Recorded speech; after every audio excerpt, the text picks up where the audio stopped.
This is something that I've been wanting to talk about for a while, and I was planning to do it at the end of the month when discussing Even This Page is White by Vivek Shreya, but I don't feel like I can make anything else on this channel without talking about it first. And it feels so necessary to do it right now, of course, because of the murders by police of Philando Castile and Elton Sterling, Black American men, African American men, and because of the treatment of Black Lives Matter protesters across the country by police officers, especially like Baton Rouge, for example. Also in response to the video that Christina Marie made, as well as subsequent response videos from like Emma. What I particularly wanted to address in this video is the response of white helplessness and ensuing white silence. Being on Twitter the last few days, which is where I've been getting most of my information from, I saw Ijoma Alu, who is a really amazing writer, tweeting about this, and I'll just like kind of read from the thread.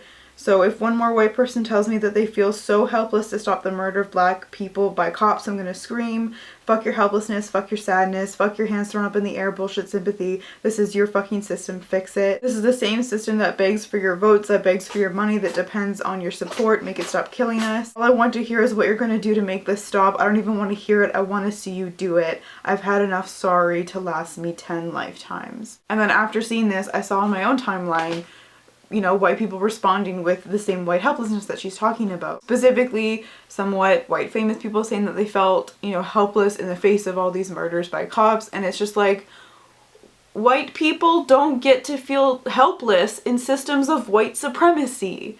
We are the benefactors at the expense of black lives. We don't get to feel helpless. As Ijoma is saying, to reiterate, it's our fucking system, and we need to show up to change it. And that is so particularly infuriating given the fact that even on my timeline, it was full of people giving specific steps of action that could be taken, right? Like, so for instance, Ijoma continues this thread with giving like a 14-point plan of steps for action. So like some of them include like, do you know your city's police accountability procedures? Do your police have body cameras? Demand your city council make police reform a priority. If they won't, vote them out. Recruit friends to do the same. Demand that your mayor do the same. And I'm not trying to say that I'm exempt from this at all, that I know the best ways and how to support Black Lives Matter as a white person, not at all. I have been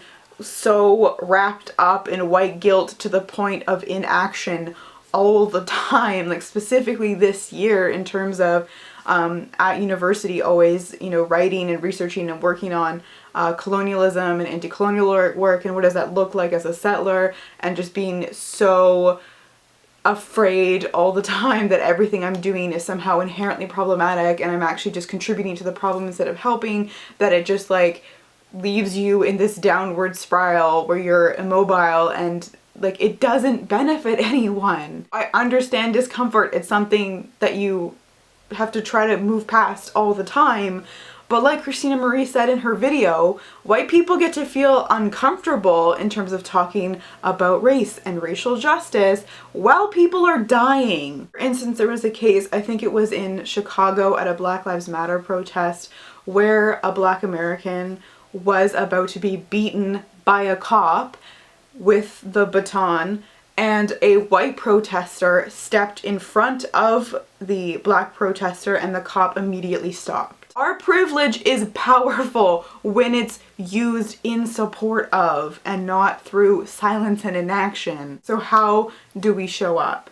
Well, first off, there's everything that Ijoma tweeted. There's the Point Zero campaign, donating to Black Lives Matter. Are there vigils or protests happening in your city? Being aware of the media that you are consuming and viewing, like who are you following on social media, where are you getting your news sources from, in terms of the media that you're consuming and the news coverage and the think pieces and op-eds that are happening around all of this. Like, what language are those pieces using? Are you able to call out media sources that are using bullshit, all lives matter, just racist rhetoric in general? Call editors, tweet editors, email editors. Are you supporting black owned companies and businesses? Other things that I would think are important would be like, do you know the context of why this is happening and the history that it's lodged in that continues. Also, I think it's really easy for Canadians to think that we're not implicated in this because what we see is that it is happening in the United States. Probably the first instinct of Canadians to deny that like racism even exists here, that oh, colonialism happened a long time ago. People who are, you know, like somewhat aware, trying to be aware, have noted that, you know, in terms of our position as a settler colonial country, in terms of ongoing colonialism, in regards to Indigenous peoples and communities, like that's something that's been recognized. That's not the only like systematic racialized violence that happens in this country, right? And so the hashtag emerged Black Lives Canadian Syllabus, which gives so many sources about completely ignored histories of Black people in Canada. Like segregation was a thing that happened in Canada. Don't think a lot of people know that, especially the anti-Black campaigns, everything that happened around the Underground Railroad, where Canada was supposed to be this fucking utopia, and it just isn't. And while you're doing all of this resource and you're like educating yourself through the sources that have been given to you, please, please be thankful for it, because members of marginalized and oppressed groups do not owe the oppressor education. As you're learning and you're trying to offer support in whatever way you can, like do not just like pester people for their opinions, and like don't ask people of marginalized communities, and specifically in this case Black people, do not like ask them about how to be a better ally unless they've explicitly stated that they're okay with you doing that, because no one owes you that, okay? So please be thankful and grateful for what people are sharing with you.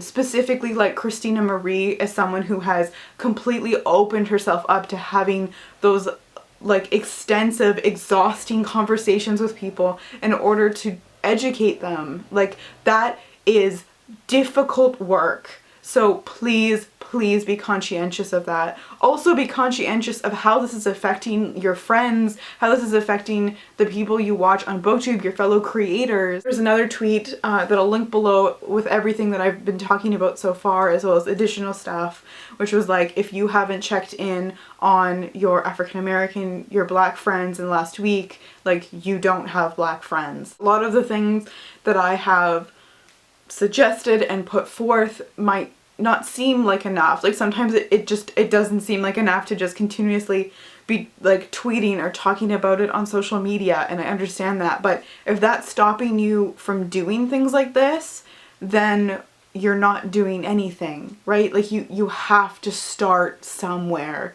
and we should never be complacent in our support and in being involved in racial justice movements, but you gotta start somewhere.